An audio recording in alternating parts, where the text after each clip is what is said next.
of transmission cables.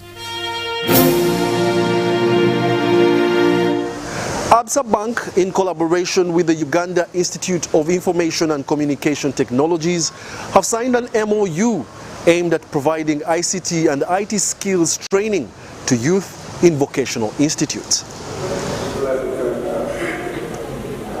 As education and skills development remain a key focus for Absa Bank and Institute of Information and Communication Technologies, over 69 students have been awarded scholarships, whereas 1,500 youth in higher institutions of learning have been trained for work readiness. As part of this digital strategy, one of the pillars is around how do we, impart these digital skills and digital agenda to the wider populace. So it was important that as part of driving the digital evolution, we also identify partners that can help us penetrate or deepen the digital agenda across the nation through support to institutions such as UICT and the pupils and students that come to this institute.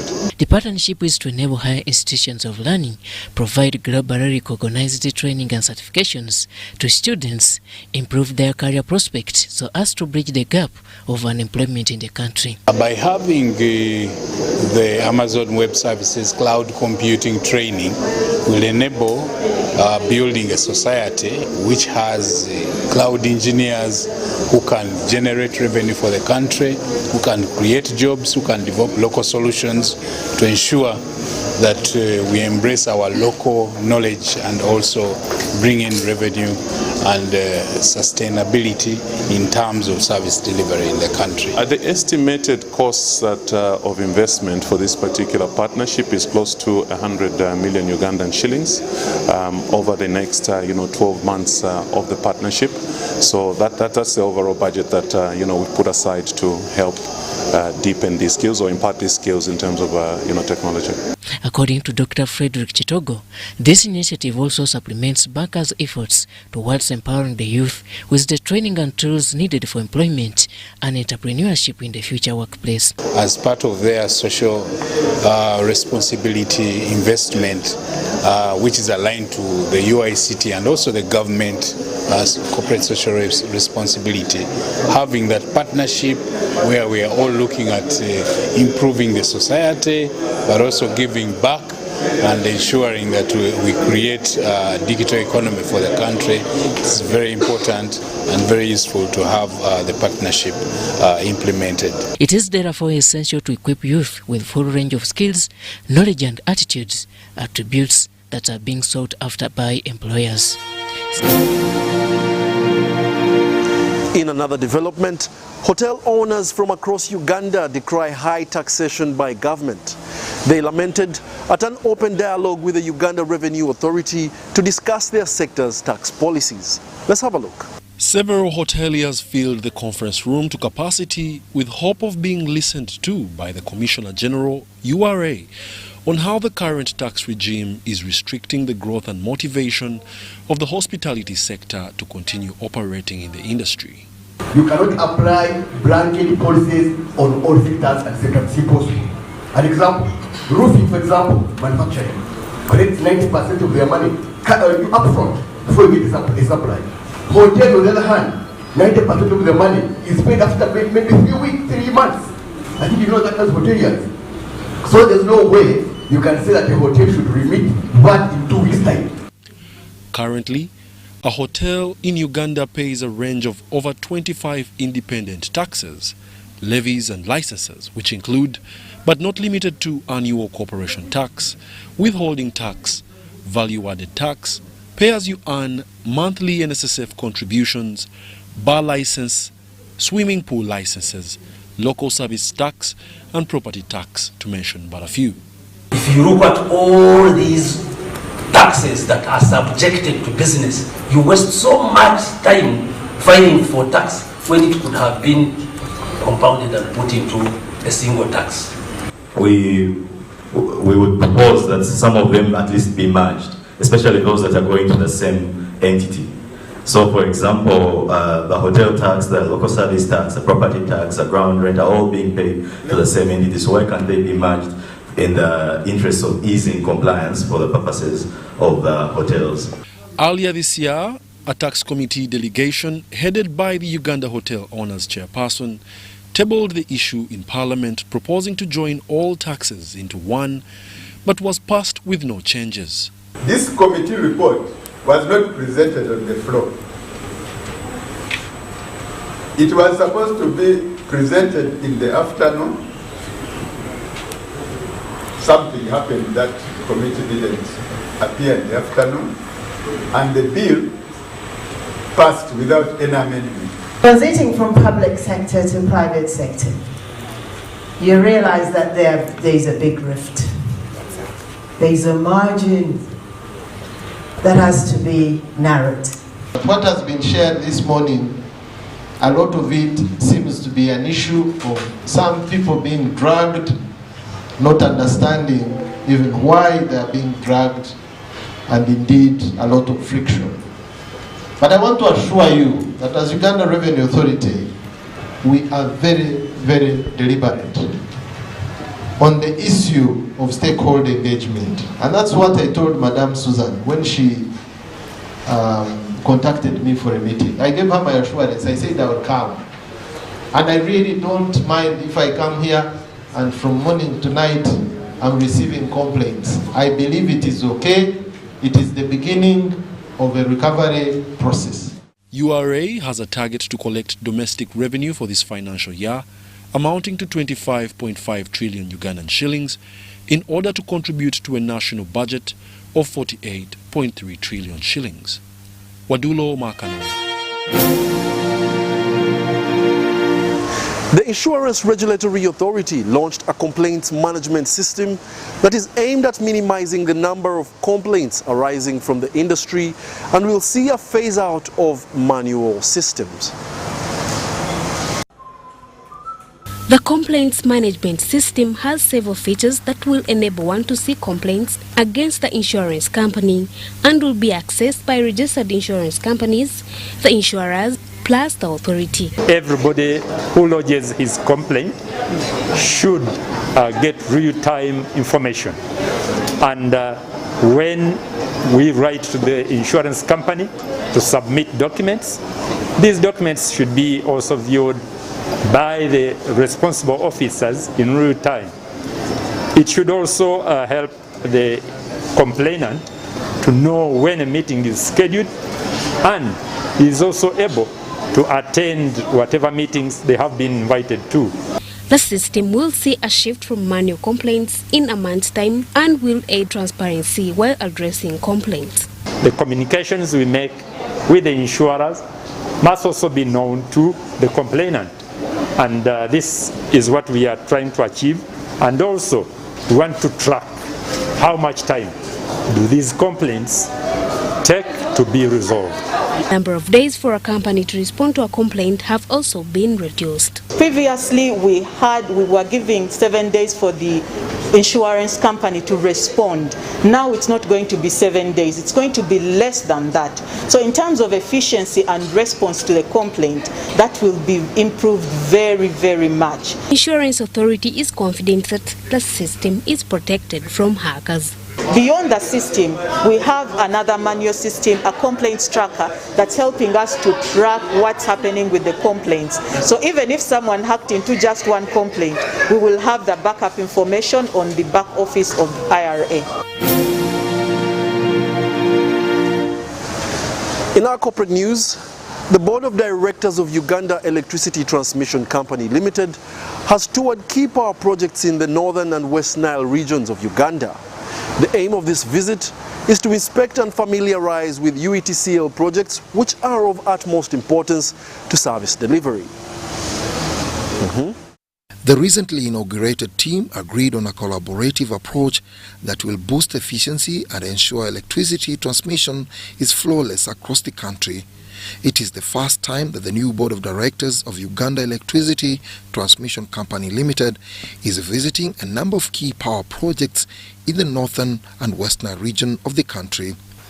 So as you know, the electricity supply industry has got different sections. Ours is transmission, so we want to make sure that we are not letting the industry down and making sure that we are ready for the evacuation. In this excursion, the board of directors toured key power projects, amongst them the fully operational Kawanda and the Karuma power substations. The 5-day field excursion also saw them visit the ongoing construction sites of Gulu, Kole, Agago, Oluyo, Nebi and Arua electricity substations.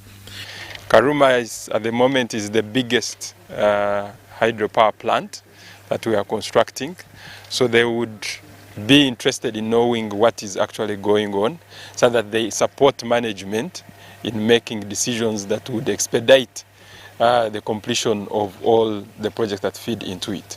Karuma's 600 megawatts hydropower project is expected to be progressively connected onto the national grid in the coming weeks, and it's therefore of great importance that all systems work seamlessly. The line is currently energized, and we are transmitting power from Kawanda to Karuma. So when the hydropower plant is ready to transmit, to generate and transmit, the power will flow from Karuma to Kawanda.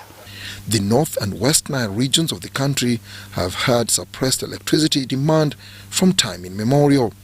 When the challenge is finally addressed, a spike in development is certain. And once the line, the grid reaches West Nile, we shall surely see development in West Nile. The good news is that once West Nile is connected onto the grid, once we are done with these projects, that is the switching station and the substation at Kole, and also the substations at Guru, Nebi and Arua, as well as Orio, we are going to have the northern region and West Nile in particular as the most reliable, having the most reliable electricity network. Dennis Igora for UBC Business. On the regional scene, one of Kenya's top-tier banks, NCBA, expects the dollar access problems which have plagued East Africa's largest economy to marginally ease from September as revenues from tea and horticulture exports rise. Kenya's shilling has in the recent weeks depreciated significantly against the dollar. CGTN with more. We have repriced quite a bit of our book to accommodate customers during this difficult period, and I can assure you that there are a lot of customers who have asked us to review their pricing, and part of that reduction that you see is purely because of pricing concessions that we've given to our customers to support their businesses during this period. I think, as I mentioned, the growth of the business, the growth of the book has started to come through. If I go by what has been approved, and indeed the last couple of months what we have seen.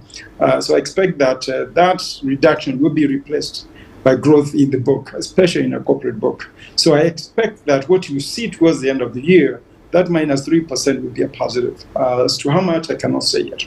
But also, yes, when you talk about, the concessions that you've made, because I know during the pandemic, around 2020, 2021, the entire conversation at that point in time was talking about how, we've deferred some payments, we've stretched out the maturities of some loans, and in some instances, there was a little bit of repricing. But if I hear you correctly, are we seeing that trend extend into 2022 as well? Are clients still struggling? What we are seeing is a move towards, I would say, towards the corporate customers now struggling. And when I say struggling, it's not because their business is struggling. It's because of the intermittent costs that we have seen, because of inflation, which is a global problem. So cost of inputs has gone up significantly. If you look at cost of dollars, of course, has gone up significantly. And therefore, because of those other expenses that they did not plan for that have come through, a number of them have been asking for pricing concessions. So we've seen that pressure. So that is from larger corporates. I think what we saw before during COVID was really for the smaller corporates who could not withstand the change in economic environment due to COVID. So on the lower side, we are not seeing that much pressure. What we are seeing, as I said, is on the larger corporates. All right.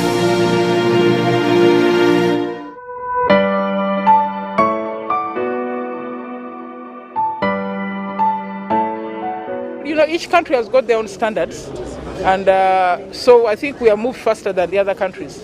So we need now to bring them on board so that we agree on the common standards. I think we have differentials in standards. We need now to make them, harmonize them, and make them common across the board. The issue of protectionism is still there until we can really harmonize even politically. As long as we are still sovereign governments trying to raise money, trying to keep standards, trying to raise our industries, it's a difficult thing, but we are going to continue pushing.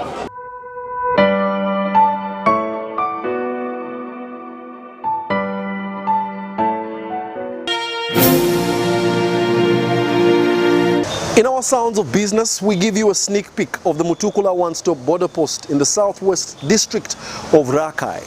The border town, with hundreds of small-scale traders on both sides, also links Uganda to Tanzania's Dar es Salaam port. Enjoy.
Now, as we wrap up the first episode of the 9th season of the weekly Business Roundup, we feel it's a milestone achievement for the production team and the broadcast house at large. We are glad that you have always made a date with us on UBC TV and UBC Radio. As a team, we will endeavor to keep you informed and entertained. Otherwise, thank you for being a part of this episode. Join us on the next one, same time, same place. My name is Wadulo Mark Arnold, and from the team, I must say good night.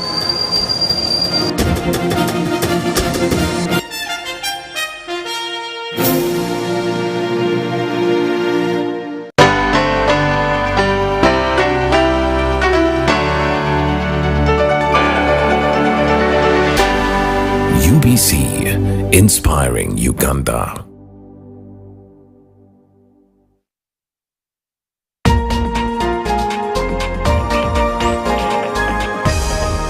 This week on UBC. I think that the key question that made me study politics was the observation that there is nothing new. I realized that it's impossible to figure out domestic politics or even continental politics if you don't understand what happened, the international politics. Every stage is a struggle, and every liberation is just earned, and you too might just be a little brick added to the story. I must say I'm very honored every week to meet these amazing women where they get to share with us. I owe you, and you owe me, and we owe all.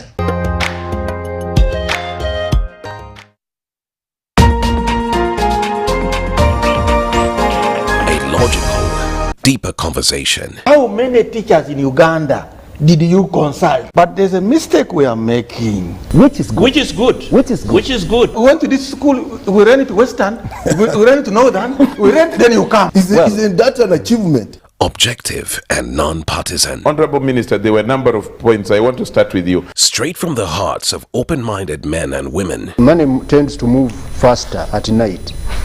So when people are not coming